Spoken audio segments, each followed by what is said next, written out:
এক লোকের কাছে একটি পুরনো শতবর্ষী ঘড়ি ছিল। তিনি তার ছেলেকে ডেকে বললেন, এই ঘড়িটার দাম কত জানো? ছেলেটি বলল, না। বাবা বললেন, জুয়েলারি শপে নিয়ে গিয়ে দেখো তো ওরা কত দামে ঘড়িটা কিনতে চায়। জুয়েলারি শপের লোকেরা ঘড়িটা দেখে খুব বিরক্ত হলো। তারা কিছুতেই ঘড়িটা কিনতে রাজি হলো না।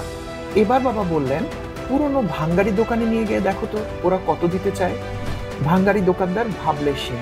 তারা বলল, সর্বোচ্চ 50 টাকা দিতে পারবে। বাবা বললেন, পুরনো ঘড়ির দোকানে গিয়ে দেখাও তো। পুরনো ঘড়ির দোকানদার খানিকটা আগ্রহী হলেন। তিনি বললেন, 200 টাকা দিয়ে ঘড়িটা কিনতে রাজি আছি। এবার বাবা বললেন, ঘড়িটা নিয়ে জাদুঘরে গিয়ে দেখাও, ওরা কত দাম বলে। জাদুঘরের কিউরেটর ঘড়িটা দেখা মাত্র প্রচন্ড এক্সাইটেড হলেন। তিনি নানাভাবে ঘড়িটা সম্পর্কে জানতে চাইলেন এবং পরিশেষে বললেন, কমপক্ষে 5 লক্ষ টাকা তো আমি দিবই, যদি তার চেয়ে বেশিও চাও তবু আমি ঘড়িটা কিনে নিতে রাজি আছি। বাবা বললেন, দেখেছ, একই জিনিস কিন্তু ভিন্ন ভিন্ন জায়গায় বিভিন্ন মূল্যায়ন। মানুষের ক্ষেত্রেও একই, একমাত্র সঠিক জায়গাতেই তুমি তোমার সঠিক মূল্যায়ন পাবে। কাজেই নিজের মূল্য বোঝো এবং সঠিক জায়গায় নিজেকে সেট করো।